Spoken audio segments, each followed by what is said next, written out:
សួស្តីអ្នកទាំងអស់គ្នាតោះមករៀនបកប្រែអត្ថបទខ្លីៗជាភាសាអង់គ្លេសជាមួយខ្ញុំ The world in one street ពិភពលោកស្ថិតនៅក្នុងវិថីតែមួយ London is the most cultural city in the world ទីក្រុងឡុងគឺជាទីក្រុងដែលចម្រុះវប្បធម៌ជាងគេបំផុតនៅក្នុងពិភពលោក On an ordinary street in North London people from across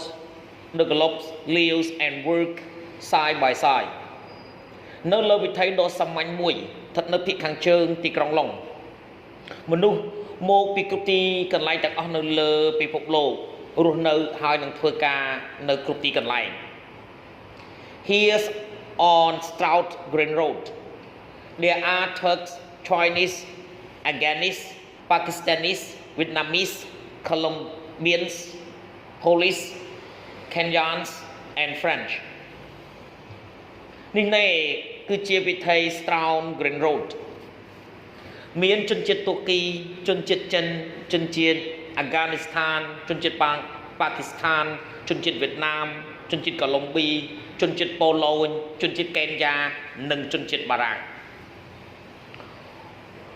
What are the thoughts of people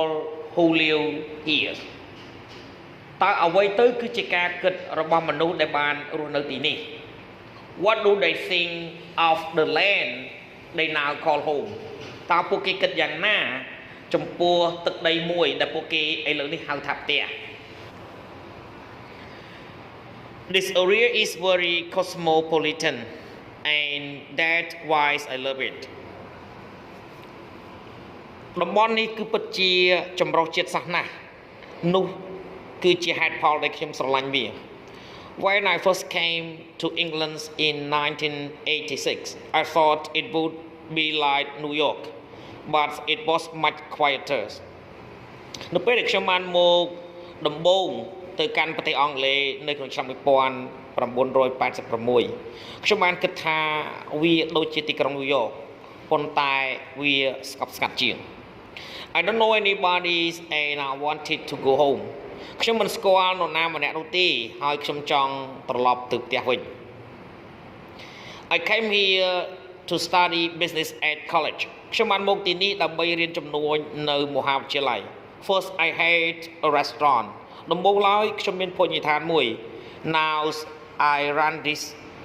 florist shop ឥឡូវនេះខ្ញុំបានបើកហាងនេះខ្ល้ายទៅជាហាងលក់ផ្កាវិញ My customers come from so many different cultures I learn something new every day អតិថិជនរបស់ខ្ញុំមកពីវប្បធម៌ផ្សេងៗគ្នាជាច្រើនខ្ញុំបានរៀនរឿងរ៉ាវជាច្រើនថ្មីៗជារៀងរាល់ថ្ងៃ What I like about England is that there a system that work អ្វីដែលខ្ញុំស្រឡាញ់អំពីប្រទេសអង់គ្លេសនោះគឺមានប្រព័ន្ធដែលយើងធ្វើការ Things are more organized here អ្វីគ្រប់យ៉ាងមានការរៀបចំបានល្អជាងនៅទីនេះ I'm a British citizen now ខ្ញុំគឺជាជនជាតិចក្រភពអង់គ្លេសហើយឥឡូវនេះ When I go back to Turkey I see how I change នៅពេលដែលខ្ញុំត្រឡប់ទៅប្រទេសទូគីវិញខ្ញុំបានឃើញពីរបៀបដែលខ្ញុំផ្លាស់ប្ដូរ Life in Turkey is suffers and more hectic than here ជីវិតនៅក្នុងប្រទេសទួរគីគឺវាលឿនជាងហើយនឹងច្របូកច្របល់ជាងទីនេះ I would like to go back to Istanbul one day ខ្ញុំចង់ត្រឡប់ទៅទីក្រុង Istanbul នៅថ្ងៃណាមួយ But for now I love London ប៉ុន្តែសម្រាប់ឥឡូវនេះខ្ញុំស្រឡាញ់ទីក្រុងឡុង I'm married and I have a daughter Karen ខ្ញុំបានរៀបការហើយខ្ញុំមានកូនស្រីមួយឈ្មោះថា Karen I wouldn't think of living anywhere else ខ្ញុំមិនចង់គិតពីការរស់នៅកន្លែងណាផ្សេងទៀតឡើយ I was a doctor in China ខ្ញុំគឺជាគ្រូពេទ្យម្នាក់នៅក្នុងប្រទេសចិន My daughter wanted to study in England so we moved here in 2000 កូនស្រីរបស់ខ្ញុំចង់រៀននៅប្រទេសអង់គ្លេសដូច្នេះពួកយើងបានបដូរមកទីនេះនៅក្នុងឆ្នាំ2000 Life for us here was impossible for the first few years ជីវិតសម្រាប់ពួកយើងនៅទីនេះគឺមិនអាចទៅរួចទេសម្រាប់ពី3ឆ្នាំដំបូង It was hard to find work វាពិតជាពិបាកដើម្បីស្វែងរកការងារធ្វើណាស់ It was also difficult to talk to people វាក៏ពិបាកផងដែរដើម្បីនិយាយទៅកាន់ប្រជាជន But things got easier as my English improved ប៉ុន្តែអ្វីគ្រប់យ៉ាងកាន់តែងាយស្រួលទៅខណៈពេលដែលភាសាអង់គ្លេសរបស់ខ្ញុំមានការរីកចម្រើន People in the West are now more interested in herbal medicine ប្រជាជននៅលោកខាងលិចឥឡូវនេះមានការចាប់អារម្មណ៍ជាខ្លាំងទៅលើឱសថបុរាណ My daughter is married and has a son and live here កូនស្រីរបស់ខ្ញុំបានរៀបការហើយមានកូនប្រុសមួយហើយរស់នៅទីនេះ I see her every day ខ្ញុំបានឃើញនឹងជារៀងរាល់ថ្ងៃ That is Chinese culture នោះគឺជាវប្បធម៌ចិនកូនហើយនឹងឪពុកម្ដាយស្នាក់នៅរួមគ្នា This is the big difference for us នេះគឺជាភាពខុសប្លែកគ្នាដ៏ធំធេងសម្រាប់ពួកយើង In China we are surrounded by family នៅក្នុងប្រទេសចិនពួកយើងនៅជុំវិញដោយក្រុមគ្រួសារ Here I feel like a foreigner ទីនេះខ្ញុំមានអារម្មណ៍ថាខ្លួនឯងជាជនបរទេស I miss my friends and college and my wife is very close to her families back home ខ្ញុំនឹកមិត្តភ័ក្តិរបស់ខ្ញុំមិត្តរួមការងាររបស់ខ្ញុំហើយប្រពន្ធរបស់ខ្ញុំមានភាពស្និទ្ធស្នាលខ្លាំងណាស់ទៅកាន់គ្រួសាររបស់នាងពេលត្រឡប់ទៅផ្ទះវិញ My daughter is settled here but I think my wife and I will return to China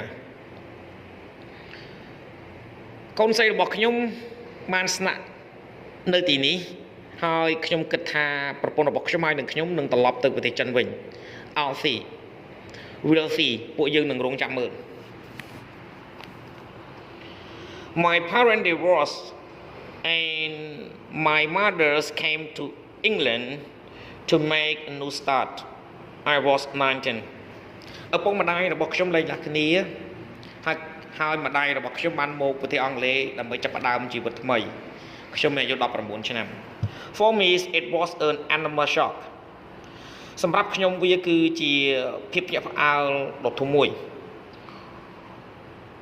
When you are in Colombia you think everything in Europe is wonderful នៅពេលដែលអ្នកនៅក្នុងប្រទេសកូឡុំប៊ីអ្នកគិតថាអ្វីគ្រប់យ៉ាងនៅក្នុងអឺរ៉ុបគឺពិតជាអស្ចារ្យណាស់ I arrived in September the weather was awful and the sky were gray ខ្ញុំបានមកដល់នៅខែកញ្ញាអាកាសធាតុគឺអាក្រក់ណាស់ហើយមេឃគឺខ្មៅងងឹត London wasn't nearly as exciting as I thought ទីក្រុងឡុងគឺមិនគួរឲ្យសប្បាយដោយអ្វីដែលខ្ញុំបានគិតឡើយ I spent a year studying English then fell in love ខ្ញុំបានចំណាយពេល1ឆ្នាំដើម្បីរៀនភាសាអង់គ្លេសបន្ទាប់មកក៏បានធ្លាក់ក្នុងអន្លង់ស្នេហ៍ The marriage didn't work but I had 2 children Jennifer and Julian មង្គលការគឺមិនដំណើរការឡើយប៉ុន្តែខ្ញុំមានកូន2នាក់ Jennifer ហើយនិង Julian I bought this restaurant ខ្ញុំបានទិញភោជនីយដ្ឋាននេះ It becoming more and more popular especially with European វាបានคล้ายទៅជាមានប្រជាប្រិយភាពខ្លាំងទៅជាពិសេសជាមួយនឹងជនជាតិអឺរ៉ុប I love my work ខ្ញុំចូលចិត្តការងាររបស់ខ្ញុំ It's the most interesting job in the world វាគឺជាការងារដែលគួរឲ្យចាប់អារម្មណ៍ជាងគេបំផុតនៅក្នុងពិភពលោក I'm not just serving food I'm giving people an experience of my culture ខ្ញុំមិនគ្រាន់តែបម្រើអាហារប៉ុណ្ណោះទេខ្ញុំបានផ្ដល់ឲ្យប្រជាជននៅបទពិសោធន៍នៃវប្បធម៌របស់ខ្ញុំ I'm so thankful now that I came here ខ្ញុំថ្លែងអំណរគុណខ្លាំងណាស់ឥឡូវនេះដែលខ្ញុំបានមកទីនេះ There is more opportunity មានឱកាសជាច្រើន I go to Colombia every year but when there I miss England ខ្ញុំបានទៅប្រទេសកូឡុំប៊ីជារៀងរាល់ឆ្នាំ ប៉ុន្តែនៅពេលដែលខ្ញុំនៅទីនោះខ្ញុំនឹកប្រទេសអង់គ្លេស I really love being here ខ្ញុំពិតជាពេញចិត្តក្នុងការនៅទីនេះណាស់ I always wanted to study medicine ខ្ញុំតែងតែចង់រៀនថ្នាំពេទ្យ I had an uncle in London so when I was 16 I came here ខ្ញុំមានពូម្នាក់នៅក្នុងទីក្រុងឡុងដូច្នេះនៅពេលដែលខ្ញុំអាយុ16ឆ្នាំខ្ញុំក៏បានមកទីនេះ It was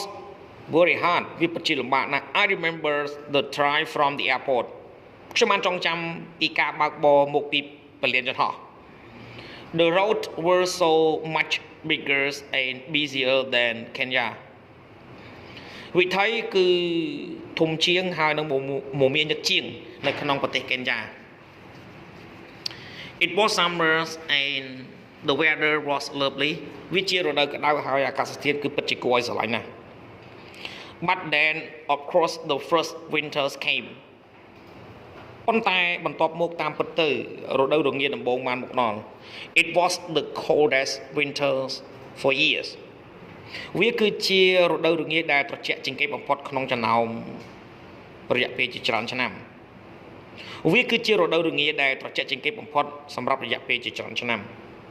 My patients are of all nationalities all religions all colors អ្នកជំងឺរបស់ខ្ញុំគឺមានគ្រប់ជាតិសាសន៍គ្រប់សាសនានិងគ្រប់ពណ៌សម្បុរ I love it ខ្ញុំពេញចិត្តវា I'm seeing the third generation of the same family ខ្ញុំបានមើលមនុស្ស3ជំនាន់នៃគ្រួសារដដែល This is a democratic country នេះគឺជាប្រទេសលទ្ធិប្រជាធិបតេយ្យមួយ You free here you can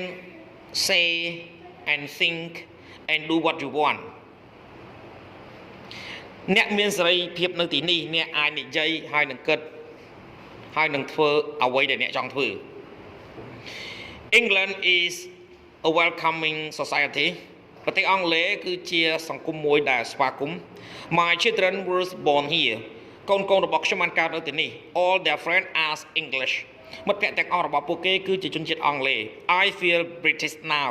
ខ្ញុំមានអារម្មណ៍ថាខ្លួនឯងជាជនជាតិចក្រភពអង់គ្លេសហើយឥឡូវនេះ I became a British citizen 24 years ago ខ្ញុំបានក្លាយទៅជាពលរដ្ឋចក្រភពអង់គ្លេសអស់រយៈពេល24ឆ្នាំកន្លងទៅហើយ